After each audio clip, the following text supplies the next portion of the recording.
Hello, ladies and gentlemen. I'm happy to be sitting next to the youngest mayor of the city of Nelson Mandela Bay. We've seen this guy from 2021 coming into the political scene and running a fierce campaign with a mob of young people who were rallying behind his name, Tukela Zumani, who wanted to make a difference in Nelson Mandela City, Nelson Mandela Bay, Ebai. Tell us, maybe welcome Mr. Zumani. Thank you. Councillor Zumani. Yes. Tell us more about yourself. I'm really interested, and I'm sure a lot of people are interested to find out more about Councillor Zumani. Good morning, Olwam, and thank you very much for that very flattering introduction.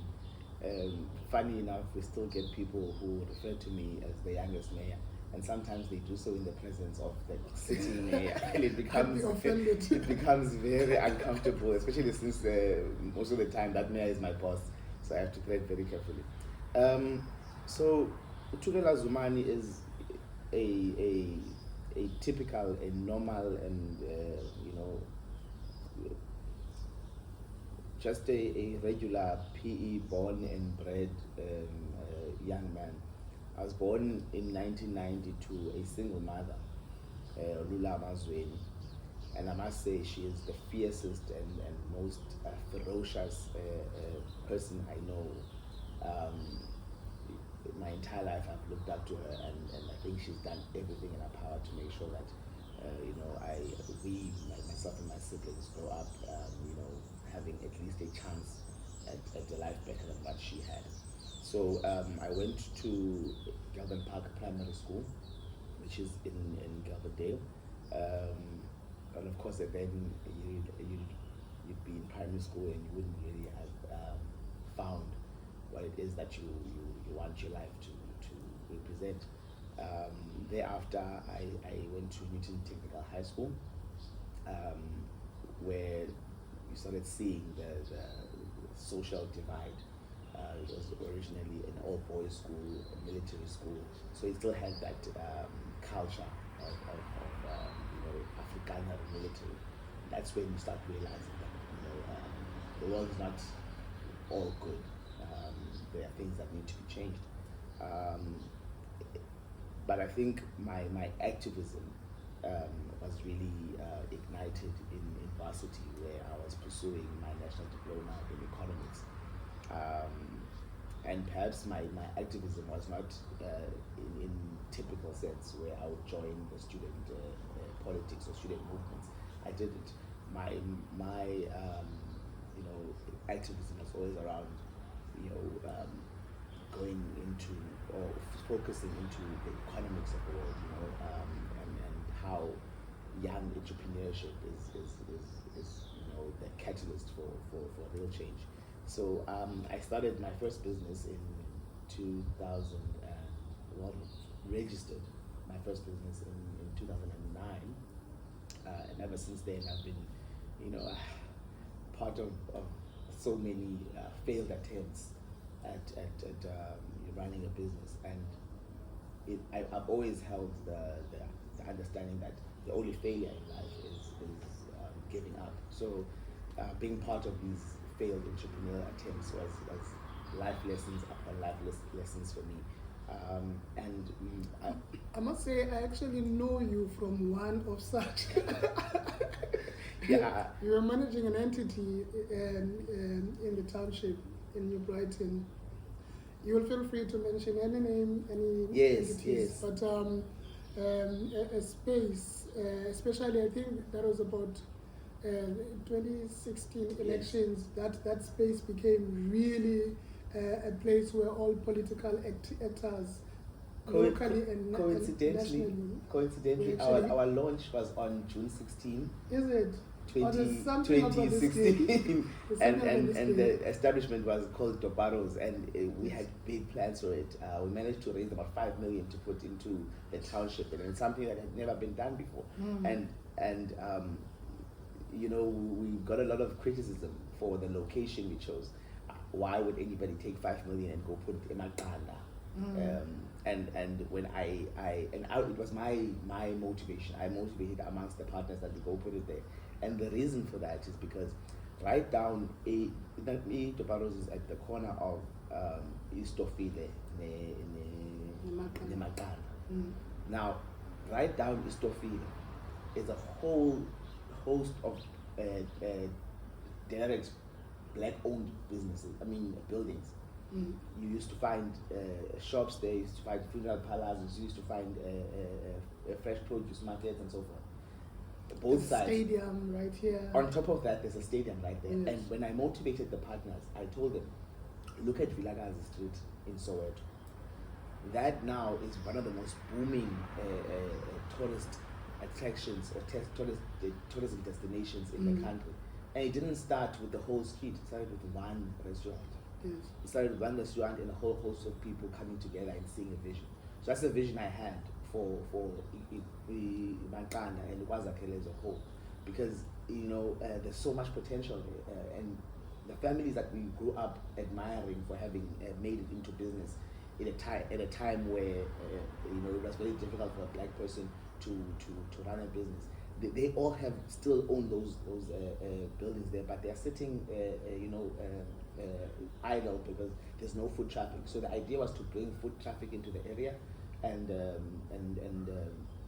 get or motivate those property owners to build stuff there. Yeah. So I've realized that when you came in here, you're calm, collected, and I can see nothing is going to move you. You seem to know where you're going.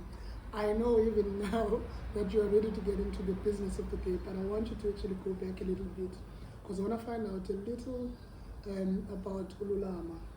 You talk about a single mother.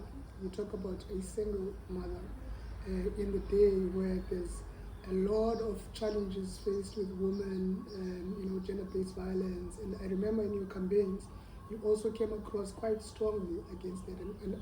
And I'm interested in how much of Lulama is in that voice of your campaign. Yeah, no, you strike a emotional spot for me. My mother is, like I said, probably the most fierce person I know in the world, and that has nothing to do with her being a woman, nothing to do with just the character of her, and it's inspired me a lot. So I had 3 siblings, 2 older sisters and 1 younger sister, and they had always gotten along amongst each other, and I was probably they labeled me as the favorite child, and I got the special treatment. According to them. I still don't believe it to be true. So in 2019, my younger sister Uzukona, she was tragically killed in a car accident, and I couldn't deal with it because growing up, the only person who idolized me and believed I could achieve absolutely anything that I set my mind to was Uzukona. She thought Uzukona was Superman. And in turn, I had a responsibility to not disappoint her. So she literally made me want to be better, a better me at every turn. And when she passed away, not only was I at the brink of falling apart, but my mother as well. And I watched her, almost losing what it is that I'd always admired about her, because it was just so much, it was too much for her. And to make it worse, within or 9 months later, my eldest sister, Usmusiso, she also passed away. She had been ill for a number of years, suffering from renal failure. And one would think that, a person who's been, in and out of hospital for years, when they pass away, it would be, less tragic. But it wasn't. So I was suffering because I had lost 2 sisters within the space of a year, but my mom had lost 2 daughters within the space of a year, and how she maintained her sanity and how she kept on being her fierce and her focused self is absolutely amazing. So now I'm left with one sibling who's Pogas, and one would have thought that the loss we shared, we both lost two sisters. One would have thought that it would have brought us closer because we all, but we have left, it's each other.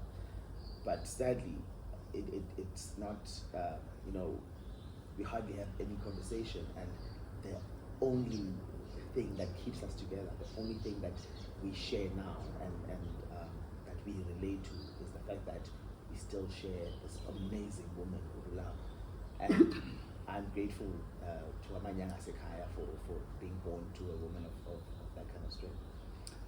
And I'm sorry to hear these atrocious encounters in life.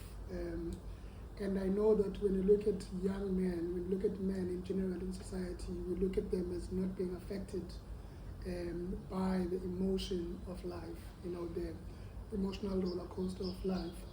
And now you've just sort of given us one more reason to listen to you speak about, the challenges that any other young person is going through, whether it's in the month of June or whether it's in August when you celebrate women. But to know there are people who are living on the face of the earth with all these challenges, having to have faced them, but they still sort of triumph.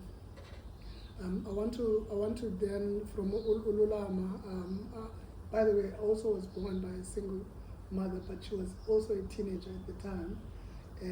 So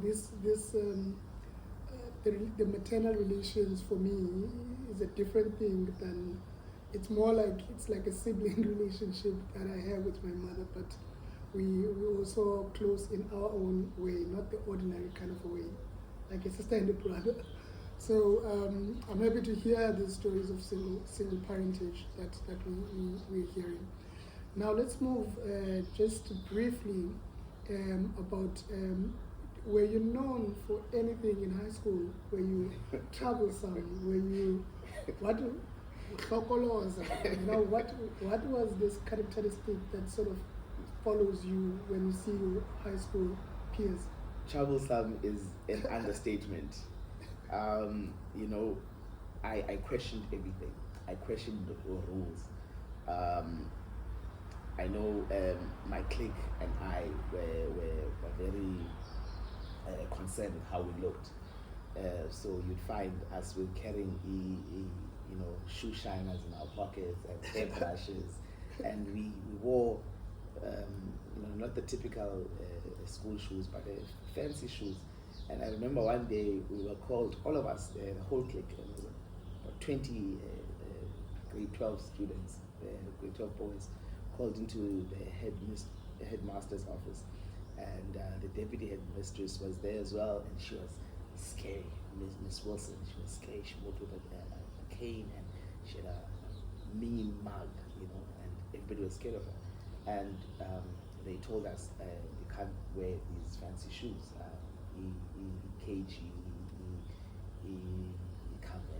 and so forth. And I represented the group and said, let's see what the code of conduct says, And it read,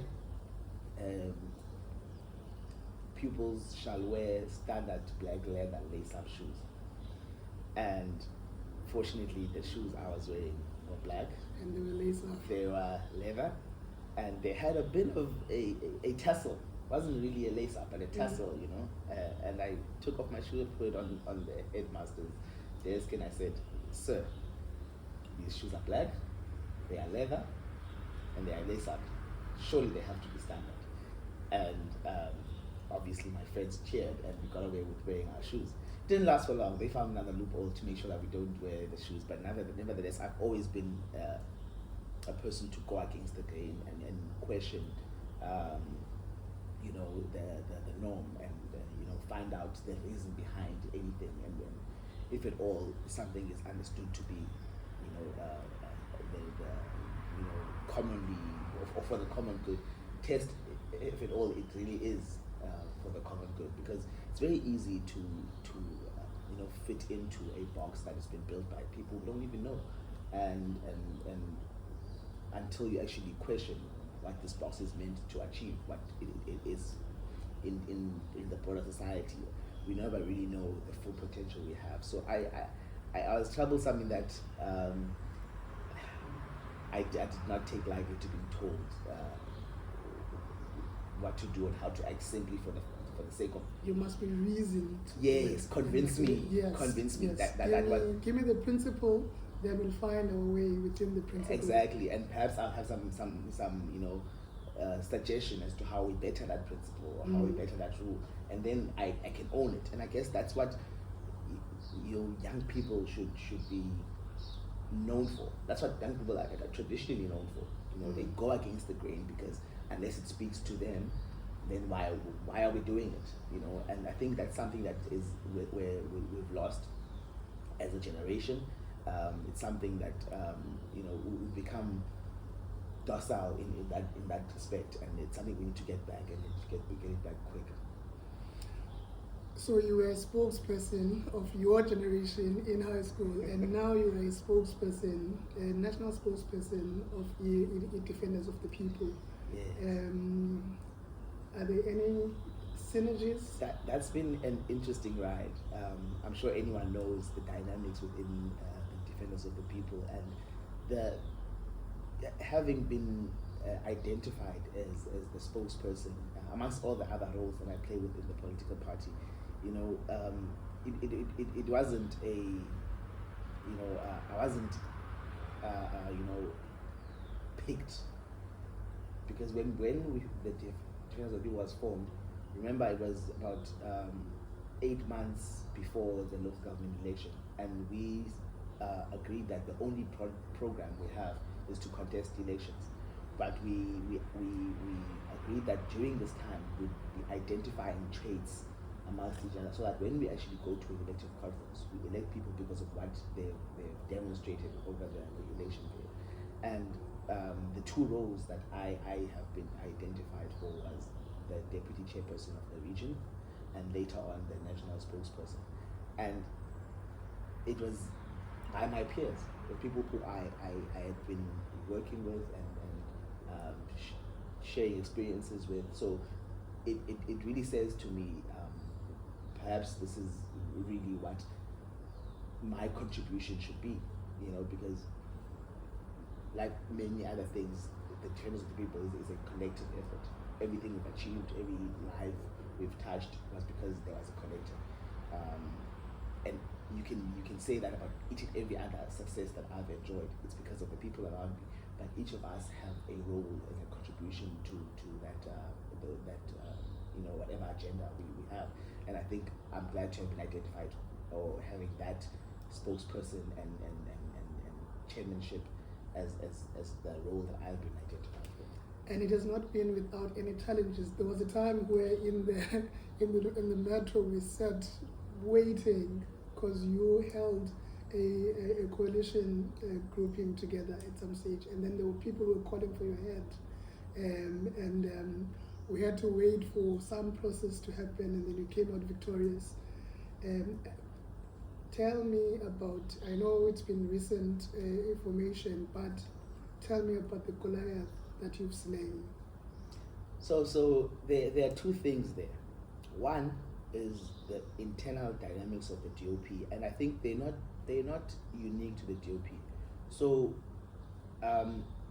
when all the startup parties have gone through what the DOP has gone through, I think the reason that it was so talked about for the DOP is that we were actually it affected what we do in the party, actually affected the lives of the citizens of the Nelson Mandela Bay. But all the startup parties go through the same thing.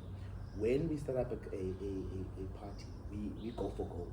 Each and every startup party, we set ourselves a target of 5 seats in council, 10 seats in council, or however many, right? And we work towards that with all we have. But most times than not, you would know, and everybody else would know, that the ambitions we have don't always translate to results. So we set ourselves a goal of 8 seats, and we achieved 2 seats, which is, again, not unique. Admirable for a young entity. Absolutely. We like had been in existence for 8 months, and we managed to convince people to vote us and give us 2 seats to represent them in council. So that's for me a great achievement. Nevertheless, the people we work with, right, were motivated by that understanding that we would have 8 seats, right, and there was a party list. 1 being the mayoral candidate, myself, 2 the next person, up to 60. And those people who understood that we were going for 8 seats knew that number 1 and 8 would become councillors. Yes. The reality hit, only 1 and 2 became councillors. So immediately 3 to 8 are disgruntled. And when people are disgruntled, they act in whatever way they see fit to make sure that they get what they believe is due to them. It's not, like I said before, it's not unique to the DOP, but it was more pronounced for us because we are actually government. So that's where the real, as you call it, the Goliath came from, because it was people who,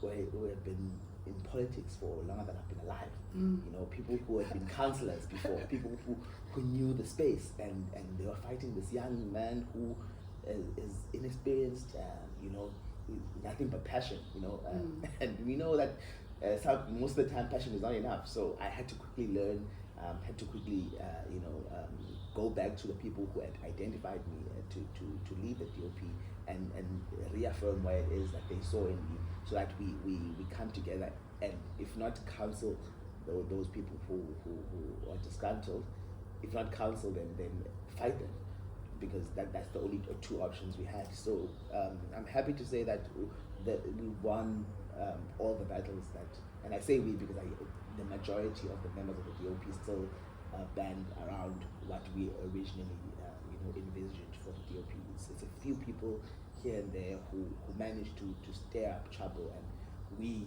the authentic DOP, we stood up against it, we continue to stand up against it, and we won each and every battle against it. So the second part of what you raised is the coalition. We, the DOP, have been part of 2 coalitions, and what's interesting is that we have always, the coalition that was led by the ANC under the mayorship of Councillor Eugene Johnson, anyone will tell you we were the last to leave it. We held on to that coalition because the reality is that we had pledged an allegiance, first of all, to the residents of the National Mandela Bay, and by implication, the coalition that we had built for them, right? And when it was tough, everything was falling apart, we held on to that alliance that we had pledged to the residents of the National Mandela Bay, as well as the coalition. So when the negotiations started, we didn't even bother to look into it up until we had no other choice. And the same applies with the DA-led coalition. We were the last to give in. If you go back into the videos of the council meetings, after the mayor was voted out, I stood up and went to go and shake his hand, and I said to him, the coalition that binded us is no more, and therefore I am reverting to my one and only allegiance, which is the residents of this Mandela Bay. And every action I've taken since then in council has been in the pursuit of realizing my alliance with the residents of this Mandela Bay. There's something interesting, and it's not just at a party political level, it's not at a public service level that has emerged out of coalition politics. This is a new animal. It's new from the political science perspective from the university. They're still trying to grapple with how things should work, what should be legislated into law, how should these people operate in order to safeguard the interests of the masses, and then how should they operate also to safeguard the interests of their own political entities. So you came in at a time where there is a shift in the political life of the country entirely. And we are going into that potentially a similar shift at a national level, and you are still part of that movement. These are benefits, I suppose, for a new entity, because you don't have to rely on historic accounts and everything. Even the old guard has to now learn new rules. Are there any particular rules that you think are critical for you and any other entity within a coalition? What are these cardinal rules that a coalition government entity at a regional or national level should really consider as a starting point, according to your recent experience? Yes, so this is a very well debated topic. The reality is that coalitions are here and they're here to stay. So it's our responsibility as a society as a whole that we find a way to make them work. Because the emergence of coalition politics is a result of the people's unhappiness with the status quo. If at all the people were serviced and happy with how the country and municipalities are run, then there wouldn't be the emergence of startup parties. There wouldn't be this emergence of coalition governments. So it is the people's frustration that has given birth to coalitions, and they are here to stay, because the people will continue to be frustrated until the government and at every level starts servicing them optimally. So it's one thing to be serviced, and it's another to be serviced optimally. But now that we've come to this, and mind you, I know no other government apart from coalition government. So for me, it's not a culture shock. It's what I know. I've been a part of no other government apart from coalition governments, and I see myself being no part of any government other than that, because it's the people's will. However, we have seen the devastating effects that the young nature of coalition government has posed on service delivery. It is true that constant change of government can't be good for service delivery. So we have to find ways to vanguard against that. If at all we don't vanguard against the change of government itself, we must find a way to guard against the effects it's currently having on administration and service delivery. And a simple way to start, a starting point, is to make sure that plans are put together inclusively. So if at all we have a plan for a response to the question of youth development and empowerment, then it must be the entire council's plan. So that even if a change of government does emerge, that plan is institutionalized, and that can be trickled down to each and every service delivery element. And it continues without any political absolutely, unless a particular time. And that's just on an ideological perspective. But of course, there has to be some legislative change. I've interacted with leaders at COCTA, leaders at Salga, and other leaders of municipalities, which just recently were in Cape Town for about 2 weeks, where all the metros in the country were brought together by the cities program, and we interacted in a way that we were try to find what it is that we need to legislate. And it's a very cheap question, because, like I said, it's a very new space that we find ourselves in, and how we act now will determine, how things are done going forward. And it's exactly those rules that I mentioned earlier that we are now supposed to be creating. We're supposed to be making those rules now. And I don't want one day when a young person, 50 or 100 years from now, when they ask themselves why are we following this rule, I don't want there to be an answer that says there's absolutely no reason why we should be following this rule. So it's very important that we actually apply ourselves and actually analyze the situation accurately, so that when we do legislate, we legislate for the right reason, and we legislate effectively. The youngest mayor in National Mandela Bay, tell me, what is the pathway to that? Look, First of all, the campaign Youngest Mayor in the Nelson Mandela Bay was never really about myself. Yes. So when we started, we mentioned that I was born to a single parent, but we didn't get to the point where at age 9, my mother married an amazing gentleman who Leonard Zwin, and I can't, be thankful enough for having such a man in my life as a father. It's close like you would know, Olam, we don't have a translation for stepfather, utata ngutata, and that's exactly what that man has been.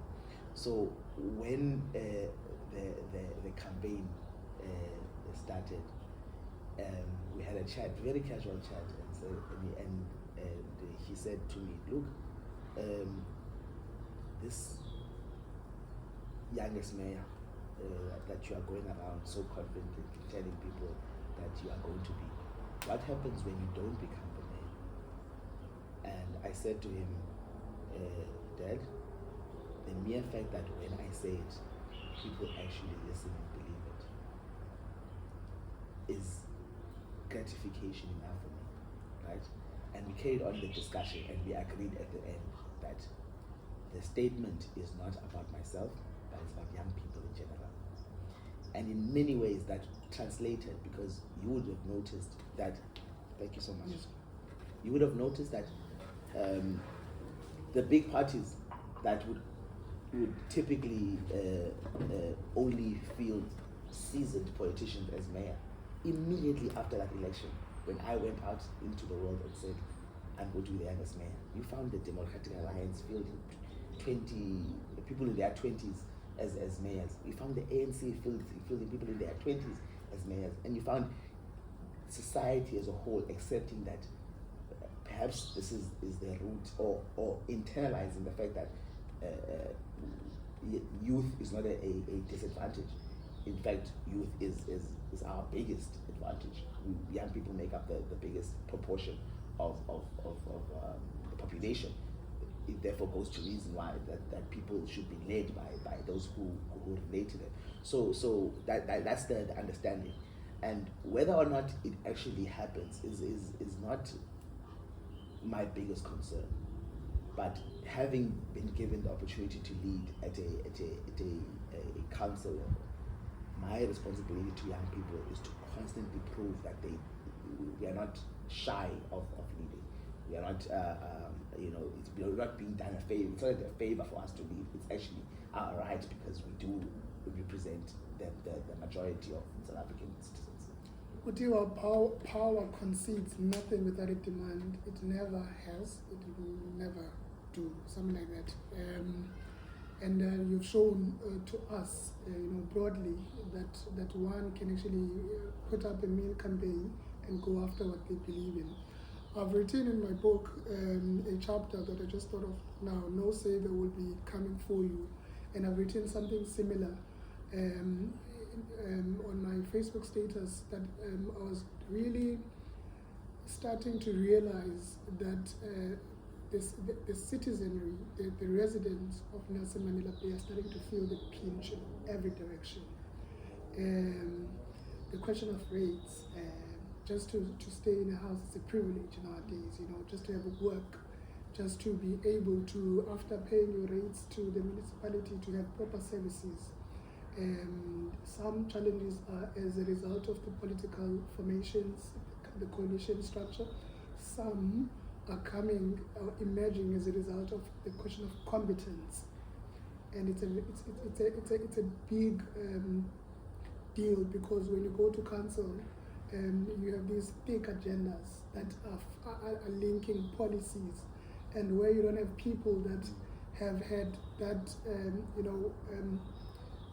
that attribute built in them to follow a thought, a policy, and be able to deliver to the people, to follow an IDP item from a seminary, when it is raised by Uban Wakona, and being able to take it through the policy processes in order to deliver it and put it in the budget so that it can actually be implemented. I'm bringing all of this because now you at least have had two portfolios of budget and treasury, and you've also had human settlement. I want you to comment on the challenges that you have faced, and perhaps even solutions on bringing that item from Emakaki or from Soweto on Sea and delivering it into the budget and then putting it. What are the challenges and putting a structure on the ground? I'm actually glad you mentioned that chapter in your book, as well as when I read your piece that you wrote on your social media last night, and I actually related it to the same chapter in your book, and it's absolutely correct. You may put it in a less aggressive manner, but the reality is that there is no Messiah coming. There is absolutely no Messiah coming. There's no Tukela Zumani on his own who's going to lead us out of this darkness. There is no single politician who's going to lead us out of this darkness. People are going to continue feeling the pinch up until we as a whole of society start moving in one direction and start moving with a sense of urgency and a sense of purpose. Now, I want to relate that with translating the plans that we make that are informed by the interactions with the community into actual results. I have no doubt that each and every member of council has good intention. All 120. The two mayors that I have served under, Councillor Eugene Johnson and Councillor Chief Olenga, they have good intentions. The current mayor, good intentions. Good intentions are not going to feed the people. Good intentions are not going to provide sustainable livelihoods for the city. The country as a whole, all politicians have good intentions. We need good results. And it takes a certain level of competency. People must be fit for purpose. We have adopted or become accustomed to electing and appointing people because they get more cheers after they speak. They get applause when they speak from their own grouping, and it does not translate to results. So we need leaders now who are going to be meticulous and focused and divorce themselves from popularity contests and if not appointing or electing leaders who are already fit for task, at least people who go in there with the intention of empowering themselves to be able to deliver the results that we need, because like I said, no one eats good intentions. So you find, and forgive me if it sounds as if I'm pointing fingers, but really for a political party to appoint an MMC for whatever department that has absolutely no knowledge of what is supposed to be done in that department, and I'm not talking qualification or experience in that same department. As a matter of fact, I fight against anyone who says, what experience do you have in this job? When I became the candidate for the DOP, mayoral candidate for the DOP, there was a debate around, but when he goes into council, he's going to go in unexperienced, and there are people who had been councillors for 2 or 3 terms amongst us, and they weren't chosen to be number one for the party, and it was them who said, but the experience. And I asked myself the question, which mayor has ever assumed office having experience of being mayor? You go into mayor without having experience of being mayor. You go into the president's office without ever having been president before. But the important thing is that you go in there with the minimum capacity that allows a person to learn and assume the role.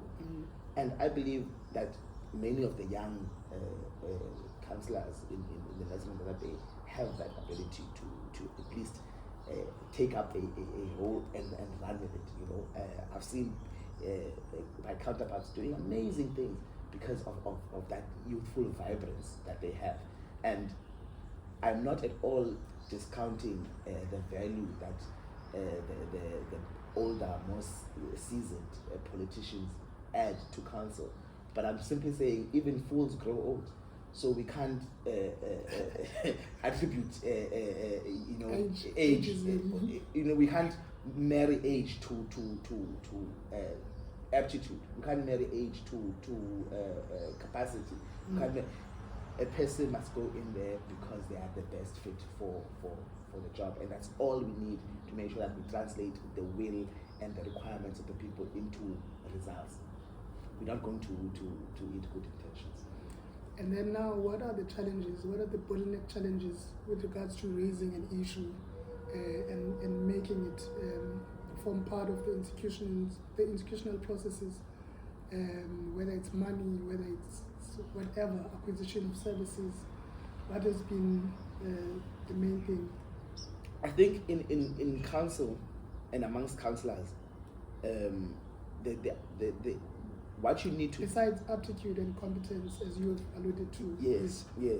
I think in council, it's all about it's a meeting of persuasion in council, and if the point you are raising or what you are moving is for the greater good of the Nelson Mandela Bay, I think it becomes very easy to convince all councillors.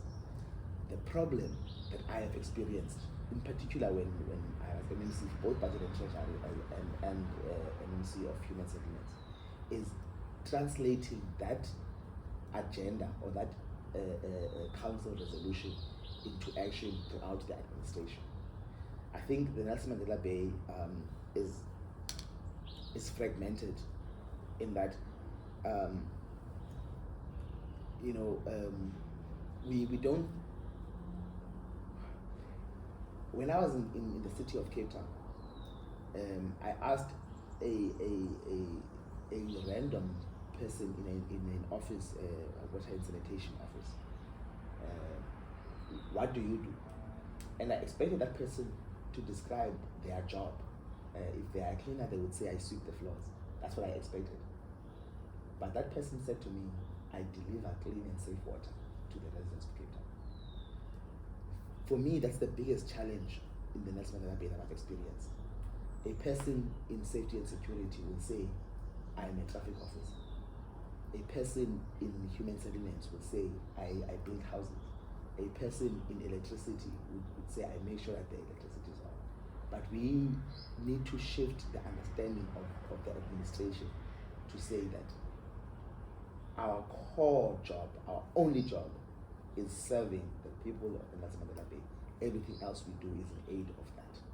So I think that's the biggest challenge I've experienced, and it's going to take real leadership to usher that culture in. It's going to take a mayor who's deliberate about it, a mayor who translates the political agenda, because that's a political statement. To be able to say my one and only job is to serve or service the people of the Nelson Mandela Bay, to be able to say that and internalize it, it's a political statement.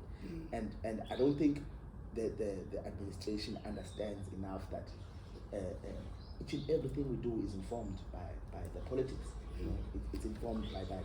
You actually, I'm reminded, we are about to close now. I'm reminded of there's a country. I was having a conversation with one of people that I look up to, and it's a lady who actually says there's a country that when they pronounce a vision for the country, depending on whatever term, short, medium to long term vision, that vision is translated into 5 points, 5 bullet points.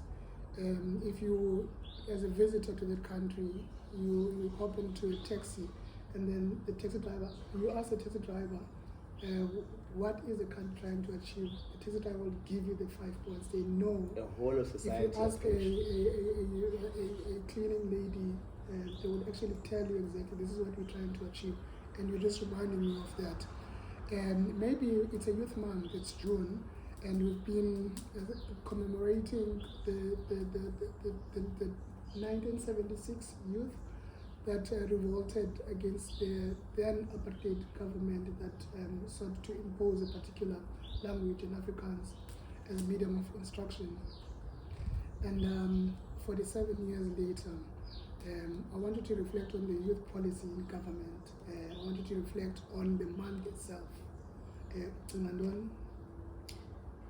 Firstly, we must appreciate the fact that the youth of 76, much like the women of 56, those groupings did not fight, the youth of 76 did not fight for young people. The women of 56 did not fight for women. Those people fought against an oppressive system. It is what brought them together. That we celebrate now. We celebrate youth now because what brought them together is their youth. 56, what brought them together is the fact that they are women. But in reality, you must acknowledge the fact that they have fought against an oppressive system. They challenged the rule. They questioned why we have to act in this manner, why we have to do this in this manner. And if we can appreciate that, then we can all agree that we don't need to be young people to fight. We don't need to be females to fight. We don't need to be the reality is that we are in an oppressive environment. Sure, there are no shambles. There's no yellow police van. There's no police dogs. Yes, but we are in an oppressive environment, and therefore we need to band together as a whole of society. And each and every revolution in any country, go into the history books, you will find that at the fore of a revolution are young people. And that's what we need to remind ourselves in June. The month of June is to remind ourselves that each and every revolution in the history of civilization, in any country, at the fore of a revolution are young people. Now, what revolution do we have before us now? The revolution is that we need not only to foster in an equitable and just socioeconomic dispensation, but we need to do so bearing in mind that we are 100 steps behind. So we need to move with a sense of urgency. We need to move with a sense of purpose. We need to come together and find an understanding. You know, I often chat with young people, particularly in university, and it's always very astonishing to me when a person says, I have no interest in politics. I'm not interested. It doesn't affect me. The price of bread is political. I asked one young lady, very, very presentable young lady, and I said, how much do you pay for your hair now compared to what you paid for it 2 years ago? And she says to me, your price of hair has gone up so much. And I said to her, that's politics. You are a politician. If you can complain about the price of your hair that has gone up because of the war in Russia, in the Ukraine, then you are a political activist. You are active. You're entering into geopolitics now. Absolutely. Now, that goes. It's the same with the traffic lights that are off. You are late to your class.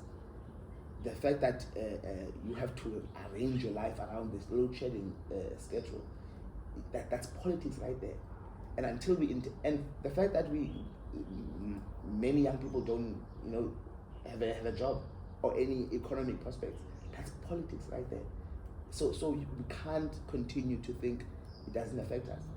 A young lady was trading on TikTok this week, and she describes the country as a car that is driving towards a cliff, and everyone is shouting on the sidelines to convince the driver to stop the car or at least steer it away from the cliff. And I assume that the driver is the government, right? And everyone is shouting, but the car is speeding up and going towards that cliff. And she says, but why aren't we going into that car and driving it ourselves? Because when it goes over that cliff, it's not that driver's car that's going to be ruined. It's our car, it's our society, it's our state. So no more can we sit on the sidelines and simply acknowledge that we are going towards a cliff, or simply complain about going towards a cliff. We are all duty bound to get into that car and be part of steering it.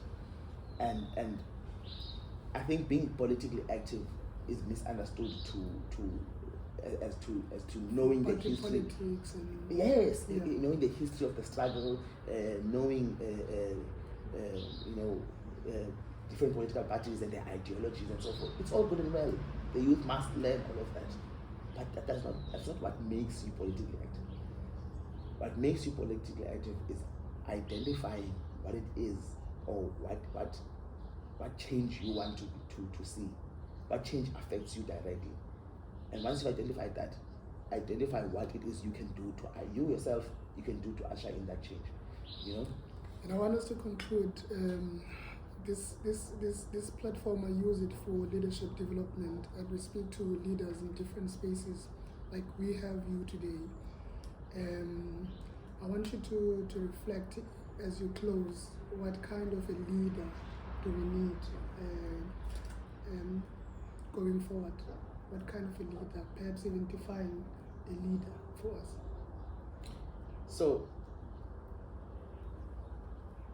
I think what informs us as leaders, what informs our actions, is the people who have mandated us, right? So what I've noticed, and it's a very delicate conversation, is that we tend to gather up or gather people who require the least from us, and we lead them. So that when they give us a mandate, it's the bare minimum, because a person who is destitute, all they want is really, to be able to feed themselves. And when they give you the mandate, that's all they're going to require of you. So you, as a leader, have identified the bare minimum that you can give. And as a result, the country is stagnant and sitting at a bare minimum because we chose to get a mandate from those people who have the least and therefore require the least. I think the direction we should be heading to is that when we get our mandate, start from the poorest of the poor and engage the middle class and engage those people who see themselves as having made it, and find out from them what change they require, so that you as a leader then are able to develop or deliver on a mandate that speaks to the whole of society. Because when I service an Olamwazi whose goal it is to see a real economic development in the city, it trickles down to that person whose only goal is to have a running water in their house. It trickles down to the entire society.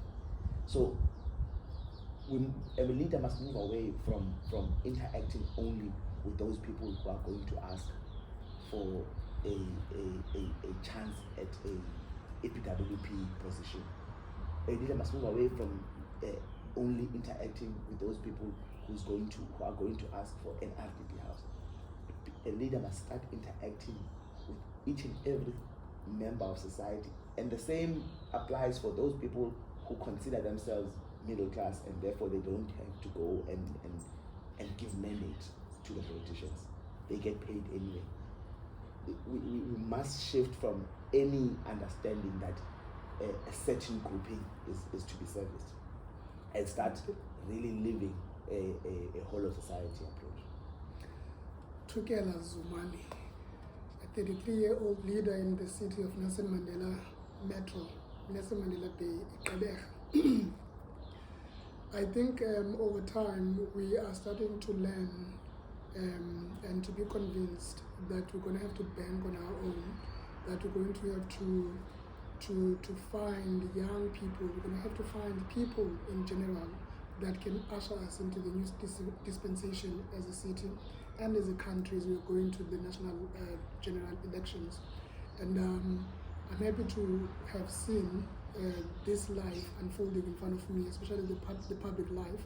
And hopefully we're going to have more of Tukela Zumani coming up as a result of this conversation, but also as a result of meeting him down the street and asking him bread to eat.